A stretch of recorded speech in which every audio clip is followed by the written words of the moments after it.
Hello and welcome to this video. It is Thursday and it is the 23rd of March 2023, and if you remember my last upload, I said that we were going to be talking this week about banks.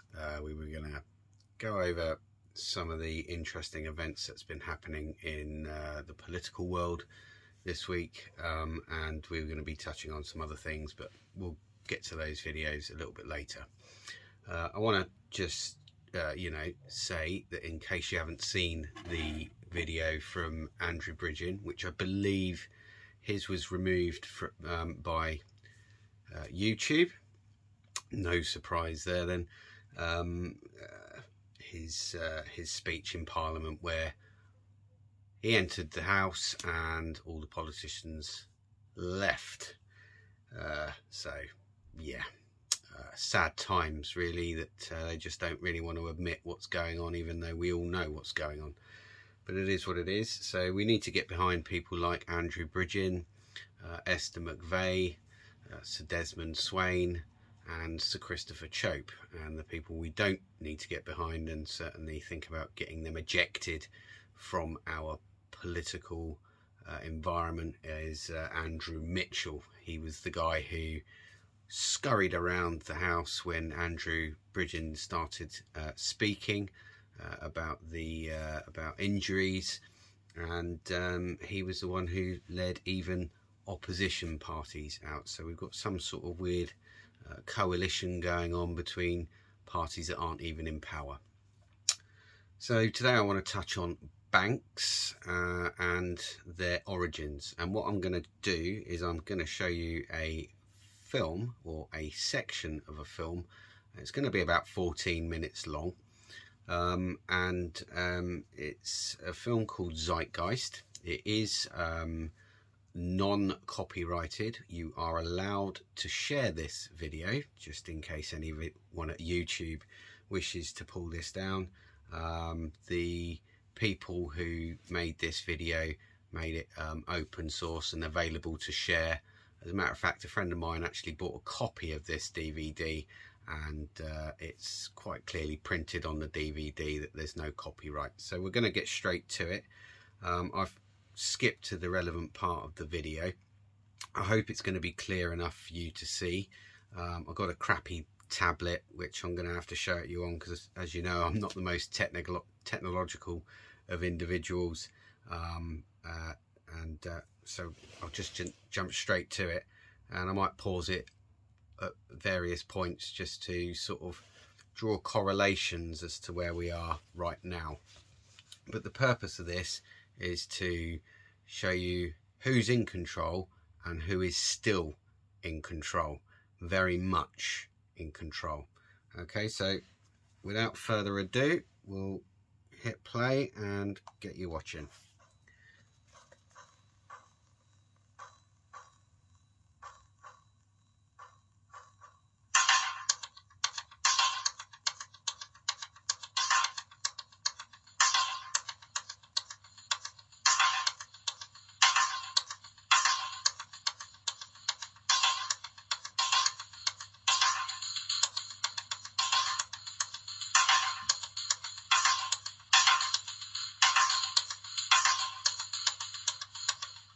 1775, the American Revolutionary War began as the American colonies sought to detach from England and its oppressive monarchy. Though many reasons are cited for the revolution, one in particular sticks out as the prime cause: that King George III of England outlawed the interest-free, independent currency the colonies were producing and using for themselves, in turn forcing them to borrow money from the Central Bank of England at interest, immediately putting the colonies into debt. And, as Benjamin Franklin later wrote, the refusal of King George III to allow the colonies to operate an honest money system which freed the ordinary man from the clutches of the money manipulators was probably the prime cause of the revolution. In 1783, America won its independence from England. However, its battle against the central bank concept and the corrupt, greed-filled men associated with it had just begun. So what is a central bank? A central bank is an institution that produces the currency of an entire nation. Based on historical precedent, two specific powers are inherent in central banking practice. the control of interest rates, and the control of the money supply or inflation. The central bank does not simply supply a government's economy with money, it loans it to them at interest. Then, through the use of increasing and decreasing the supply of money, the central bank regulates the value of the currency being issued. It is critical to understand that the entire structure of this system can only produce one thing in the long run: debt. It doesn't take a lot of ingenuity to figure this scam out. For every single dollar produced by the central bank is loaned at interest. That means every single dollar produced is actually the dollar plus a certain percent of debt based on that dollar.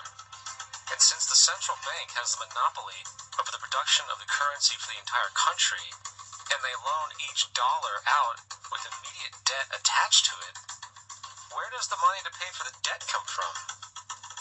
It can only come from the central bank again, which means the central bank has to perpetually increase its money supply to temporarily cover the outstanding debt created, which in turn, since that new money is loaned out at interest as well, creates even more debt. The end result of this system without fail is slavery, for it is impossible for the government and thus the public to ever come out of the self-generating debt. The founding fathers of this country were well aware of this.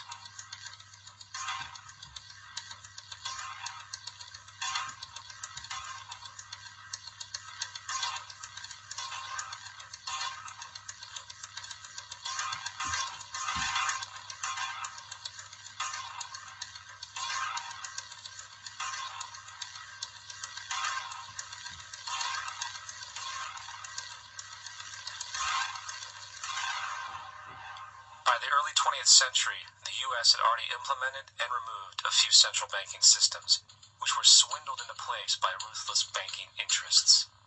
At this time, the dominant families in the banking and business world were the Rockefellers, the Morgans, the Warburgs, the Rothschilds. And in the early 1900s, they sought to push, once again, legislation to create another central bank. However, they knew the government and public were very weary of such an institution, so they needed to create an incident to affect public opinion. So, J.P. Morgan, publicly considered a financial luminary at the time, exploited his mass influence by publishing rumors that a prominent bank in New York was insolvent or bankrupt. Morgan knew this would cause mass hysteria, which would affect other banks as well. And it did. The public, in fear of losing their deposits, immediately began mass withdrawals. Consequently, the banks were forced to call in their loans, causing the recipients to sell their property, and thus a spiral of bankruptcies, repossessions, and turmoil emerged. Putting the pieces together a few years later, Frederick Allen of Life magazine wrote, "The Morgan interests took advantage to precipitate the panic, guiding it shrewdly as it progressed." Unaware of the fraud, the Panic of 1907 led to a congressional investigation headed by Senator Nelson Aldrich, who had intimate ties to the banking cartels and later became part of the Rockefeller family through marriage. The commission, led by Aldrich, recommended a central bank should be implemented so a panic like 1907 could never happen again. This was the spark the international bankers needed to initiate their plan. In 1910, a secret meeting was held at a J.P. Morgan estate on Jekyll Island off the coast of Georgia. It was there that the central banking bill called the Federal Reserve Act was written. This legislation was written by bankers, not lawmakers. This meeting was so secretive, so concealed from government and public knowledge that the 10 or so figures who attended disguised their names when en route to the island. After this bill was constructed, it was then handed over to their political frontman, Senator Nelson Aldrich, to push through Congress. And in 1913, with heavy political sponsorship by the bankers, Woodrow Wilson became president, having already agreed to sign the Federal Reserve Act in exchange for campaign support. And 2 days before Christmas, when most of Congress was at home with their families, the Federal Reserve Act was voted in, and Wilson in turn made it law. Later, Woodrow Wilson wrote, in regret,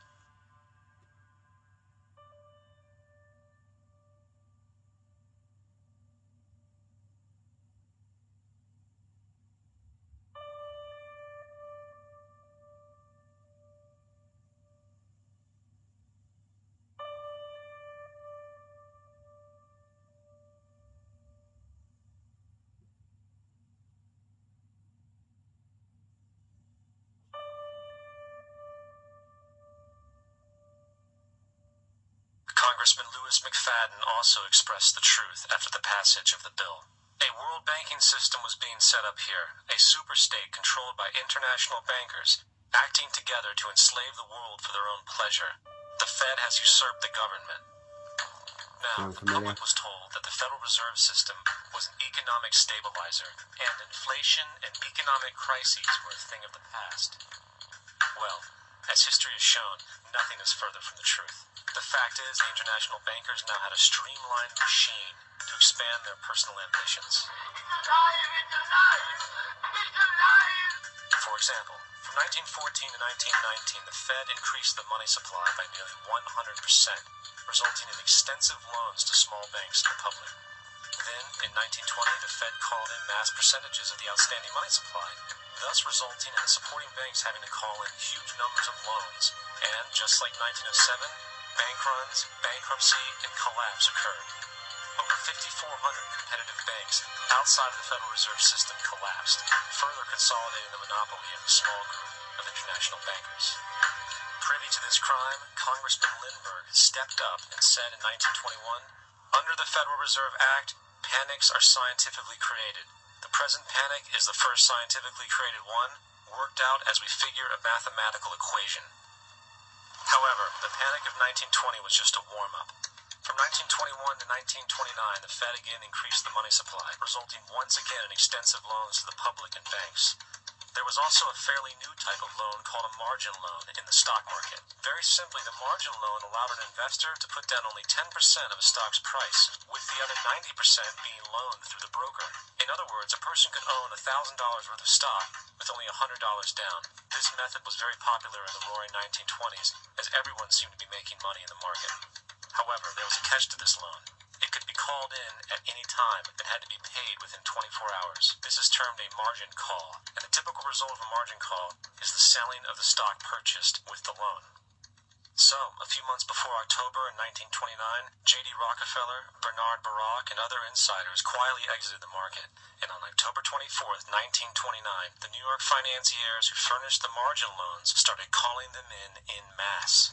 This sparked an instantaneous, massive sell-off in the market, for everyone had to cover the margin loans. It then triggered mass bank runs for the same reason, in turn collapsing over 16,000 banks, enabling the conspiring international bankers to not only buy up rival banks at a discount, but to also buy up whole corporations at pennies on the dollar. It was the greatest robbery in American history. But that didn't stop there. Rather than expanding the money supply in order to recover from this economic collapse, the Fed actually contracted it, fueling one of the largest depressions in history.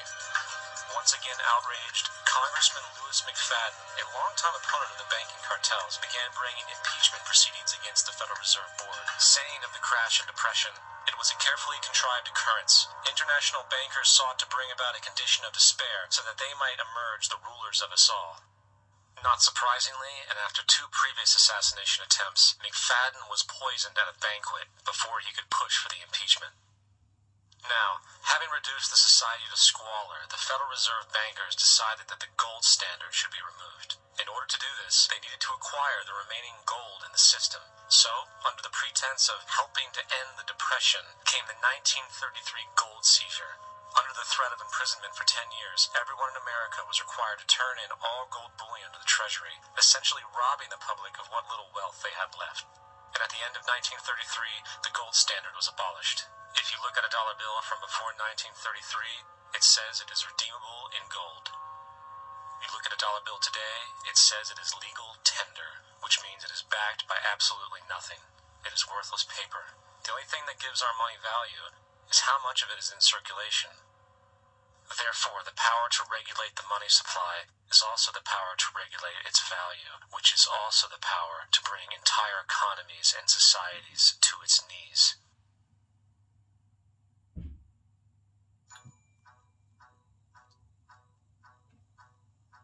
It's important to clearly understand, the Federal Reserve is a private corporation. It is about as Federal Express. It makes its own policies and is under virtually no regulation by the U.S. government. It is a private bank that loans all the currency at interest to the government, completely consistent with the fraudulent central banking model that the country sought to escape from when it declared independence in the American Revolutionary War. Now, going back to 1913, the Federal Reserve Act was not the only unconstitutional bill pushed through Congress. They also pushed the federal income tax.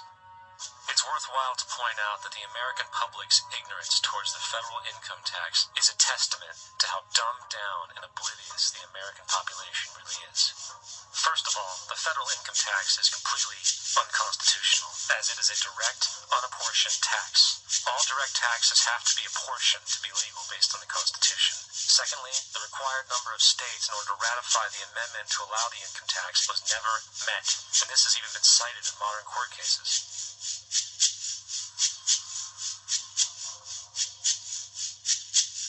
Third, at the present day, roughly 25% of the average worker's income is taken via this tax. And guess where that money goes? It goes to pay the interest on the currency being produced by the fraudulent Federal Reserve Bank, a system that does not have to exist at all. The money you make working almost 3 months out of the year goes almost literally into the pockets of the international bankers who own the private Federal Reserve Bank. And fourth, even with the fraudulent government claim as to the legality of the income tax, there is literally no statute, no law in existence that requires you to pay this tax, period. I really expected that, of course, there's a law that you can point to in the law book, the code, that requires you to file a tax return. Of course there is. I was at that point where I couldn't find the statute that clearly made a person liable. At least not me, and most people I know, and I had no choice in my mind except to resign. Based on the research that I did throughout the year 2000, and that I'm still doing, I have not found that law. I've asked Congress, we've asked a lot of people in the IRS commissioners, helpers. They can't answer, because if they answer, the American people are going to know that this whole thing is a fraud. I haven't filed an federal income tax return since I left. I have not filed a tax return since 1999. The income tax is nothing less than the enslavement of the entire country. Now, the control of the economy and the perpetual robbery of wealth is only one side of the Rubik's Cube that bankers hold in their hands. The next tool for profit and control is war. Since the inception of the Federal Reserve in 1913, a number... Now,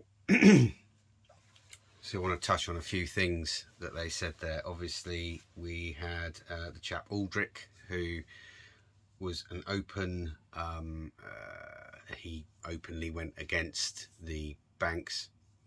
And he was poisoned. He was gotten rid of when he tried to bring an impeachment against them and take them to trial, basically. So their practices have not changed. Also want to explain about fractional reserve banking. So fractional reserve banking is essentially where you put a deposit into a bank and they, via some act, have the ability to, because remember, he said that they write their own laws and they're not regulated really by government, although the government tells us that the banks are regulated. They're really not. And it allows them, so if we take £100 deposit, it allows them to loan 1,000 times off the back of that deposit. That's called fractional reserve banking. So you need to have a fraction of a reserve in order to bank with people's money. I also want to bring to your attention there that how they, about inflation. So obviously we're being told that the current inflationary problems are all because of a war and and all the rest of it. It's simply not true. Our current inflationary problems have been since the crisis of 2008, the bank crisis of 2008, where we had the collapse. For those of you that are old enough to remember, which I hope most of my channel members are, and I welcome everyone, but and where they print money, and obviously because there's no gold standard anymore, it said in the American gold standard was abolished in 1933. I believe, not 100%, but I believe ours was in the UK was abolished in 1947, not long after the Second World War. So the excuse they used was, well, we need to create more wealth. We've got minimal gold reserves, so we can't create more money off the back that's backed by the gold. So in order to put more money into the people's pockets, we need to abolish the gold standard, which made our currency, just like American currency, legal tender. It is backed by nothing. It's valueless. So when you combine all of these things, what you have is like a perfect recipe for control. And what they want to do is they actually want to further this control over the individual now.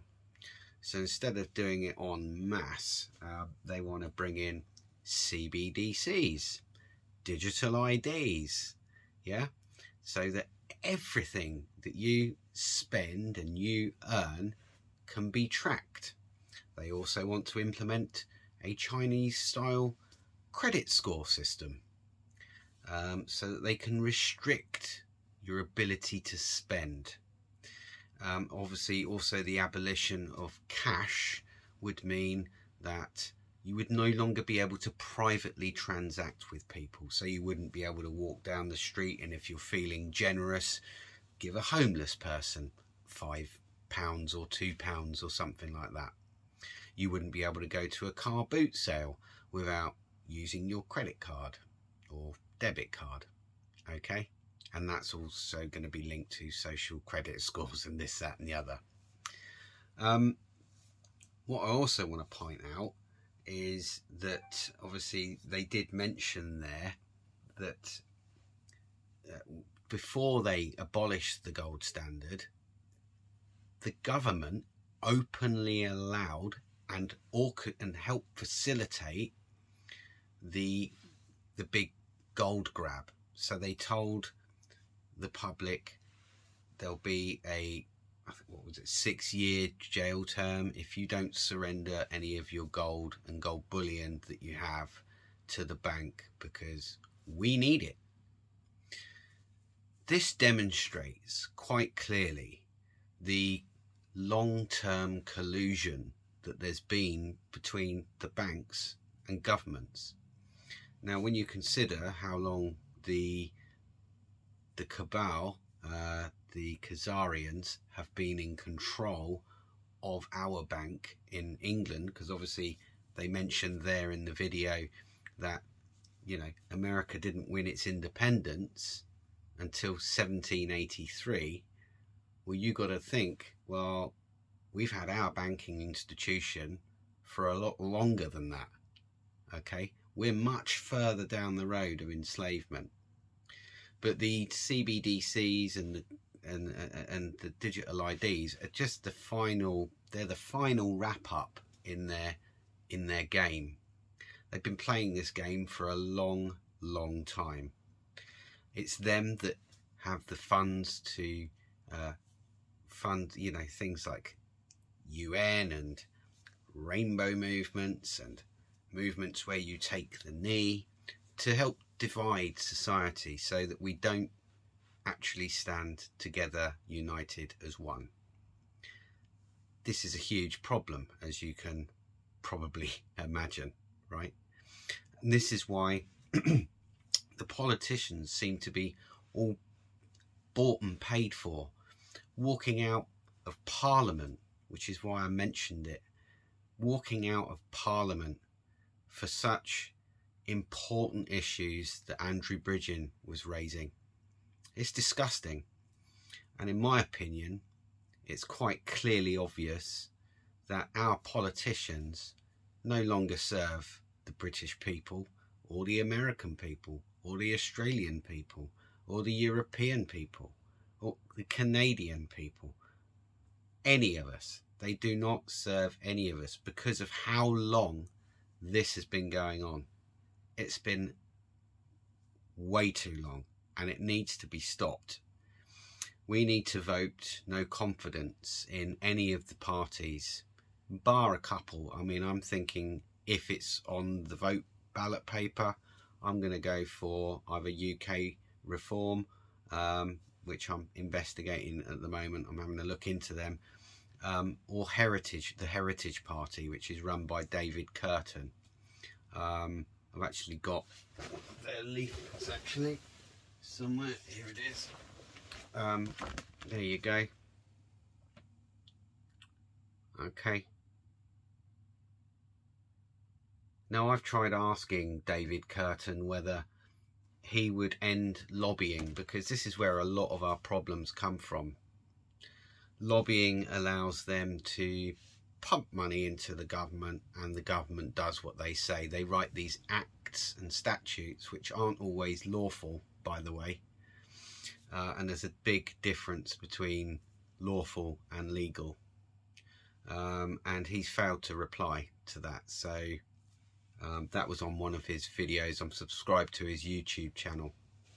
So that's quite disappointing. But, you know, liberty and free speech, defending our culture and heritage, traditional family values, national sovereignty, low immigration, and free and fair markets. Well, the banks manipulate the markets. I just want to touch on one other thing. So after the crash of 2008, so we all know what that led to. It led to the taxpayers, well, the banks went to the governments and said, well, we need to be bailed out. And the government said to the people, these banks are too big to fail. I'm sure you'll remember that. And what they did is they gave taxpayer money to bail the bank out. You'll remember just before 2020 or during 2020, where Boris got up and said, we helped the banks out and now it's their turn to help us. They haven't helped us, have they?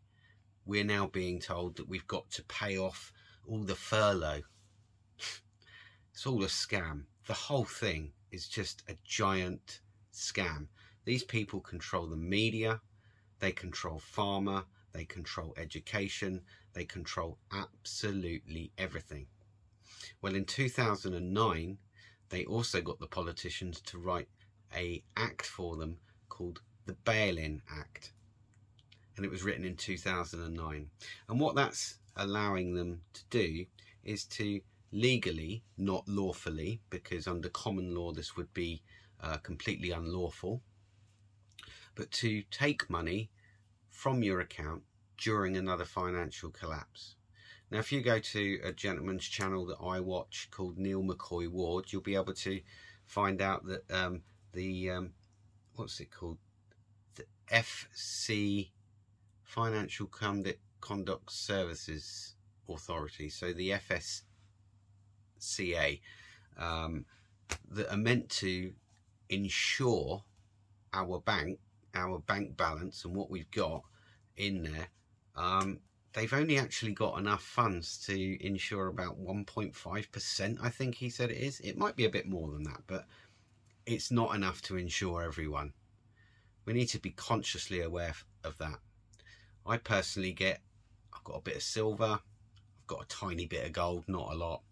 I've got a motorcycle which is increasing in value. I don't own my own house, but you know, who does? What they're doing, right, it's important to protect yourself, protect your wealth, because what they're doing is they're repeating history right now. We've had all the money printing and everything else like that, which has caused the inflation, and they're using that to impoverish people. And when I do my video on the protocols, you're going to be able to connect the two dots between these protocols and what the banks have been up to for such a long time. Okay, I really want to help you see what's going on here, so that when it happens, and believe me, I don't believe the collapse is that far away. I think They don't have the system in place yet, and they don't want the system to collapse, which is why, you know, the Silicon Valley Bank was bought for £1 by HSBC. I mean, you couldn't write this stuff. They're just repeating history. Yeah, they take from the people and the government do nothing about it. I'd recommend that video. I'd recommend anyone watch it in its entirety. It's got a lot of information about who funded wars, who got rich from wars, companies that are still going to this day, like Lockheed Martin. When we talk about wars, I just want to say one thing. It's all right when we do it. Yeah? But people are so controlled by the media and what they see and by the current thing, they just get on board with it. And what they fail to remember is that these families, they control your perception of the world. Thanks very much for watching. I am going to leave it there. I hope it hasn't been too boring. I'm sure it's gone on quite a long time now. Probably my longest video to date. But thanks very much for watching, and catch me tomorrow for the big expose, which might even have the channel taken down. We'll see. Take care.